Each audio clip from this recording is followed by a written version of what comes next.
네, 안녕하세요. 우리 이번 시간에는 이모군란과 그 결과로 체결된 재물포 조약, 조청산민 수륙 무역장정에 대해서 살펴보도록 하겠습니다. 자, 이모군란은 1882년인 이모년에 우리 이모년에 군인들이 일으킨 변란을 이야기합니다. 근데 왜 군인들이 나라를 지키지 않고 반란을 일으켰을까? 그 내용을 한번 살펴보기 위해서는 바로 이 군란의 배경을 살펴봐야 됩니다. 자, 이모군란이 일어날 수밖에 없었던 배경은 바로 첫 번째로는 정부의 개화 정책과 일본의 경제 침탈에 대한 불만이 있었다라는 겁니다. 자, 정부가 개화 정책을 추진하면서 별기군이라는 신식 군대를 만들어냅니다. 자, 그리고 이 별기군에 대한 특별 대우, 그리고 더 나아가서 경제 침탈이 일본에 의해서 일어나고 있는데요. 그 경제 침탈의 결과로 쌀값 폭등이 일어납니다. 자, 일본의 경제 침탈, 요게 바로 이 쌀값 폭등이라는 결과로 이어지는데요. 자, 무엇이냐? 자, 이렇게 조선이 있다고 쳐보겠습니다. 그리고 일본이 이렇게 있다고 쳐볼 때요. 일본은 당시에 공장이 늘어나는 산업화가 진행되고 있습니다. 그렇기 때문에 공장의 노동자는 증가하고 농촌에 농사 지을 사람은 없고요.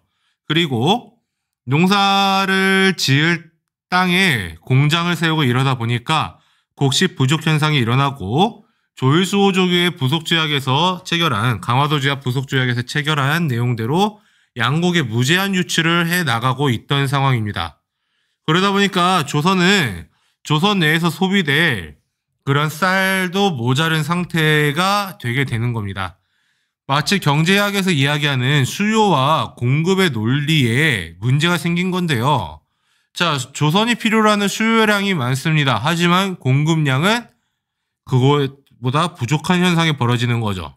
그러다 보니 자연스럽게 쌀값이 올라갈 수밖에 없는 겁니다. 찾는 사람은 많지만 공급량이 부족하니까 쌀값이 올라가게 됩니다.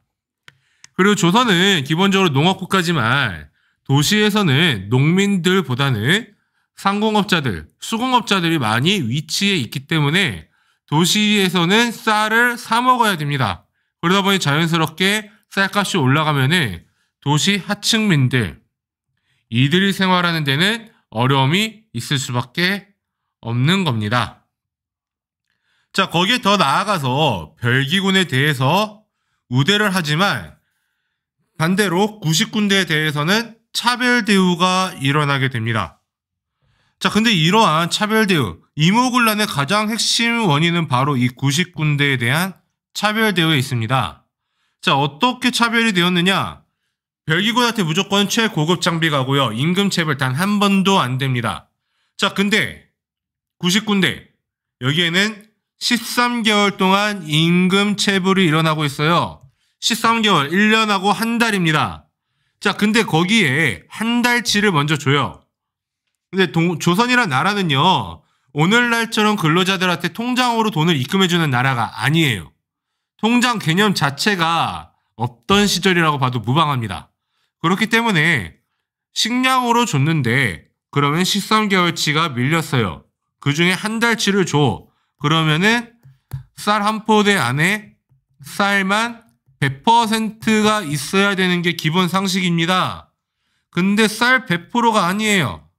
쌀은 얼마 없고 나머지가 다 여기 겨와, 모래 이런 것들로 싹 다 채워져 있던 겁니다.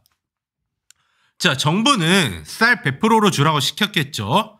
하지만 그 아래에 있던 관리들이 중간에서 속된 말로 삥땅 쳐서 빼돌려가지고 자기들이 다 이익을 챙긴 겁니다. 그리고 구식군인들한테 지급된 쌀에는 겨와 모래가 섞여 있는 일이 벌어집니다.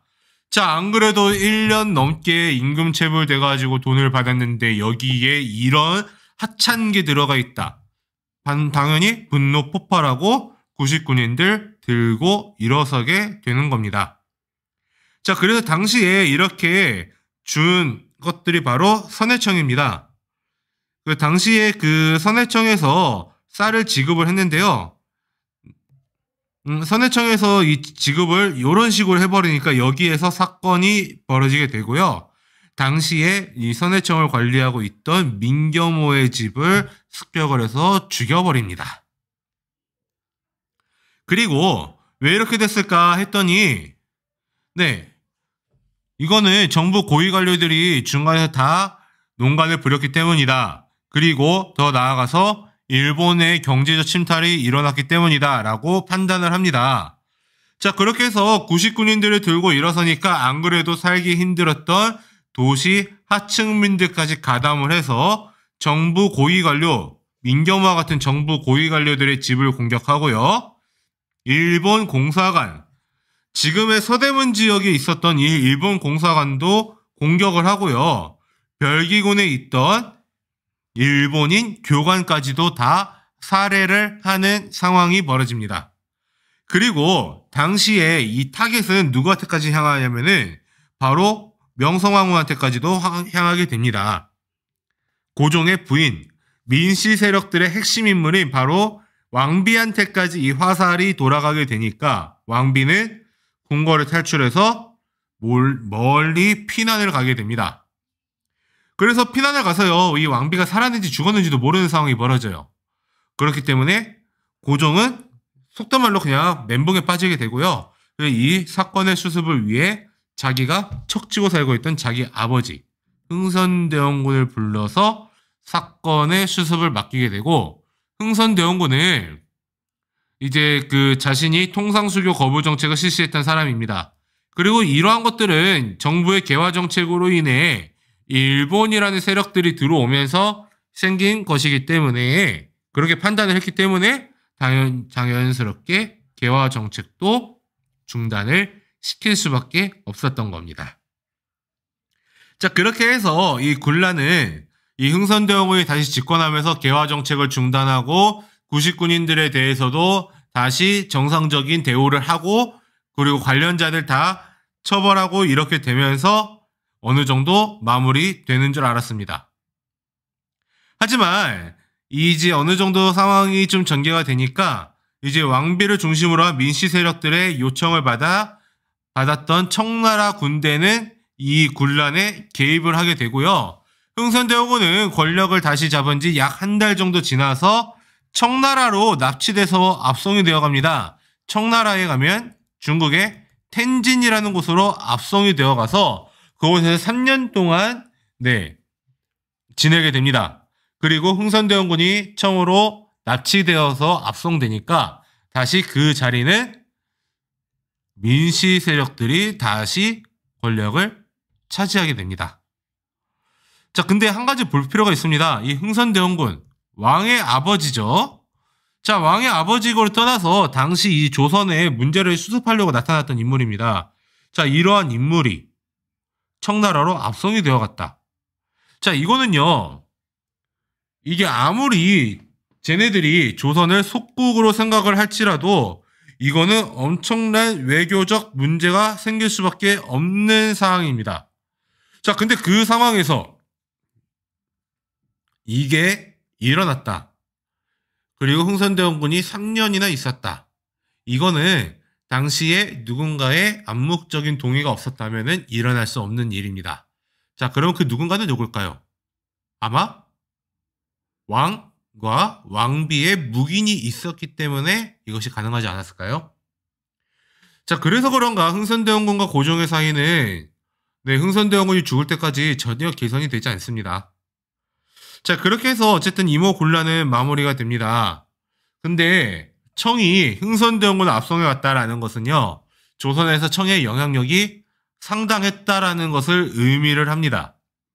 그렇기 때문에 이 군란이 수습된 이후에는요, 청나라와 조청상민 수륙 무역장정을 체결하고 일본과는 제물포 조약을 체결하게 됩니다. 자, 그럼 조청상민 수륙 무역장정부터 한번 보면은 이것은 바로 임오군란 이후에 청나라의 정치적, 군사적 영향력이 커졌기 때문에 체결이 되었다라고 볼 수가 있습니다. 자, 그래서 조약 내용 보면은 조선에 대한 청의 종주권을 명시했다라는 내용이 있습니다. 어떻게 하냐면요, 조선은 청의 속방이다. 속방은 속국을 의미합니다. 이렇다라는 것을 아예 조약의 제일 첫 번째 명시를 합니다. 그 말인 즉슨 무엇이냐면요, 조선은 청나라의 속국이니까 이제 조선은 내가 좌우할 거야 라는 뜻을 밝힌 거라고 봐도 됩니다. 자, 그래서 조선 국왕은요, 외교 관계를 함에 있어서 우리가 일반적인 상식이라면은 청의 황제와 거의 동격으로 대우를 해줘야 할 것 같습니다. 하지만 이 조약문에는, 조청삼민 수륙무역장정의 조약문에는 조선의 국왕을 청의 황제와 동격에 위치시킨 게 아니고요, 청의 북양대신과 동격에 위치시킵니다. 북양대신은 당시에 이홍장이라고 부르던 인물입니다. 그러니까 바꿔 말하면은 조선 국왕은 청나라 황제의 신하와 동격, 즉 청 황제의 신하와 같다라고 명시를 한 겁니다. 그리고 청나라 상인의 조선 내지 깊숙한 곳에서의 통상권도 허용을 하고요, 영사 재판권도 허용을 합니다. 하지만 이 조약은요, 청나라가 굉장히 조선에게 막대한 요구를 한 것이다라고 볼 수가 있는데요. 일단은 군대가 주둔을 하게 돼요. 네, 그래서 당시에 군대를 이끌었던 사람이 위안스카이라는 인물입니다. 이 위안스카이는요, 당시에 20대 초반에 그 젊은 군인인데요. 얘가 정말 그 아나무인이라고 할 수밖에 없는 게, 아무리 중국 측에서 사신이 오거나 황제의 명령을 받들고 왔을지라도요, 궁궐 문 앞에서는 말에서 내려가지고 걸어 들어갑니다. 그리고 궁궐에 말 타고 들어갈 수 있는 존재는 딱 하나, 왕밖에 없습니다.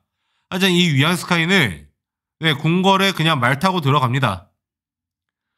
뭐냐면 조선을 그냥 속국 그 아래로 봤다라는 이 사람의 인식이 반영이 되어 있는 겁니다. 그리고 이 위안스카이는 당시 조선에서 군대를 이끌면서 막강한 권력을 누렸다라고 한다면은요, 나중에 가면은 청나라를 무너뜨리는데 핵심적인 역할을 하는 게 바로 이 위안스카이라는 인물입니다. 자, 그리고 이 청나라는 이 조청삼민 수륙무역장정을 체결한 이후에 마젠창과 멜렌드로프라고 부르는 각각 재정 외교 고문을 보내게 됩니다. 그래서 이 멜렌드로프는 독일인이고요, 마젠창 중국 사람 이렇게 보내서 마젠창을 중심으로 해서는 재정적인 측면을, 멜렌드로프를 중심으로 해서는 외교적인 측면에서 엄청난 내정 간섭을 실시합니다.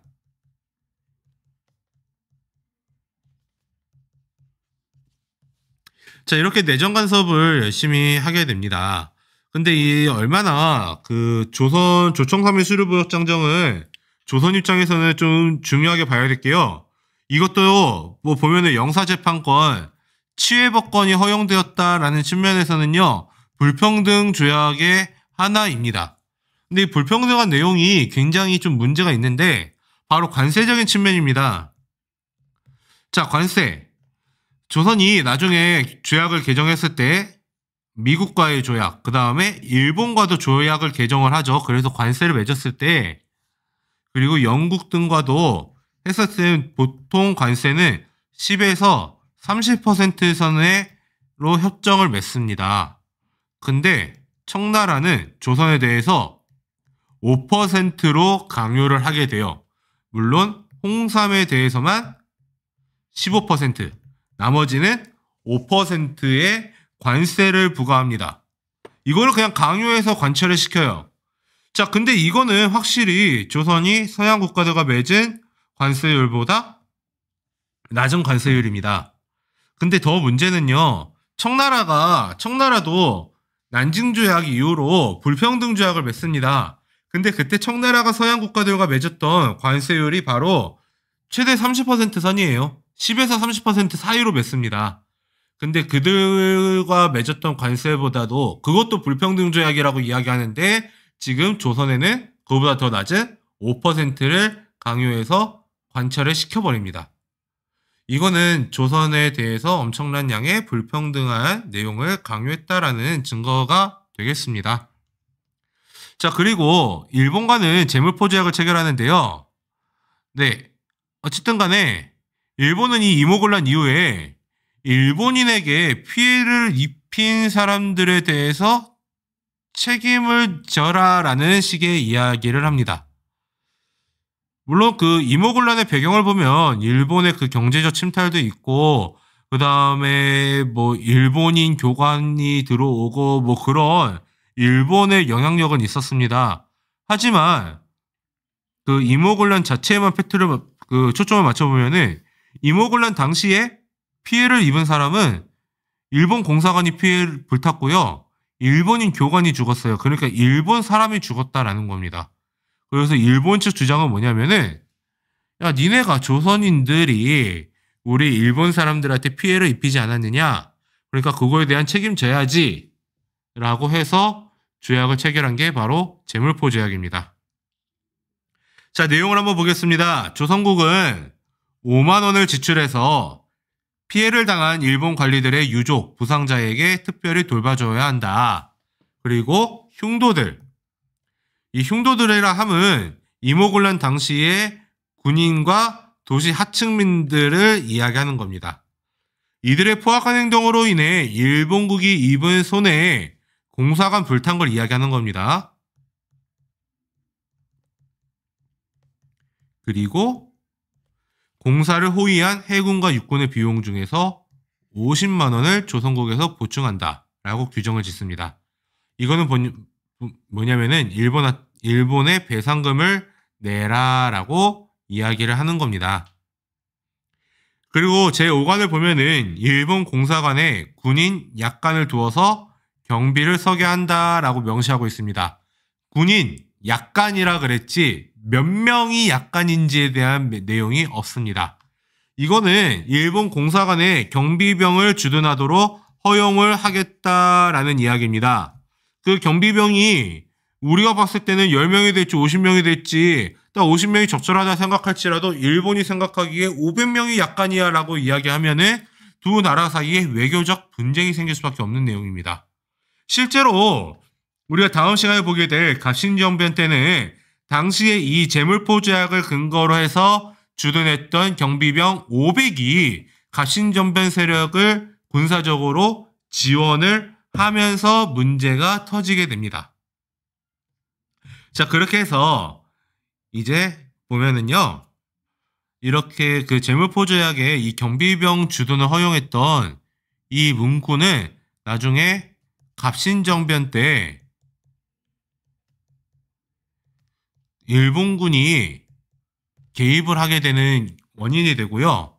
그 다음에 동학농민운동이 일어났을 때 일본군이 조선에 출병하는 근거로 작용을 했다라는 측면에서 이 제물포 조약은 또한 굉장히 중요하다고 볼 수가 있습니다. 따라서 한국 근대사 파트를 공부할 때는 조선이 다른 나라와 맺은 조약이 어떤 내용을 갖고 있었는가에 대한 분석을 해야지 이 시대의 외국 세력이 조선을 어떻게 침탈했는가에 대한 이해가 100% 될 수가 있습니다. 자, 그래서 이 조청산민 수르무역장정과 제물포 조약 이후에 이제 수도 한양에 서울에는요 청나라 상인들의 거류지와 일본 상인들의 거류지가 이렇게 만들어지게 됩니다.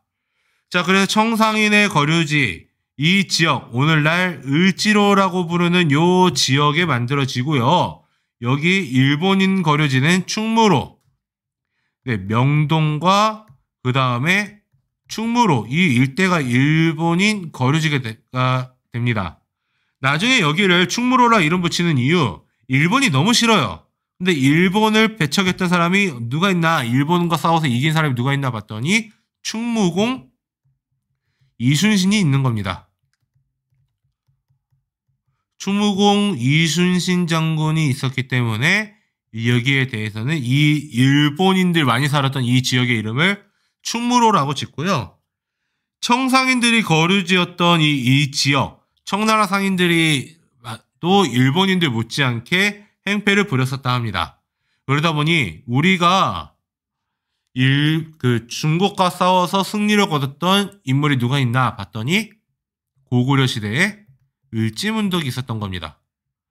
그래서 이 을지문덕의 앞에 따와서 을지로라고 이렇게 이름을 짓습니다. 그래서 여기 이 지도에 나와 있는 일본 공사관 자리는요, 나중에 가서는 조선 총독부로 바뀌게 됩니다. 그리고 그 조선 총독부가 1926년에 지금의 경복궁, 광화문과 그 다음에 흥례문 그 위치로 옮기게 되는 거고요. 이 지도에 나와 있는 청나라 공사관 자리는 지금도 중국 대사관이 이 근처, 이 언저리에 위치해 있습니다. 자, 그렇게 이제 되는 모습들을 우리가 같이 한번 살펴볼 수가 있습니다. 자, 그래서 이렇게 이모군란과 그 결과로 인해 조청산민 수령무역장정과 제물포조약을 체결합니다. 자, 우리 다음 시간에는요, 1884년에 일어난 조선의 변화, 이런 것들을 좀 볼 예정입니다. 그래서 우리 조선이 1884년에 소용돌이에 휩싸이게 되고, 그 소용돌이 속에서 또 다른 국가들과의 관계가, 주변 국가들과 어떻게 정립이 되는가, 그 내용을 같이 한번 살펴보도록 하겠습니다.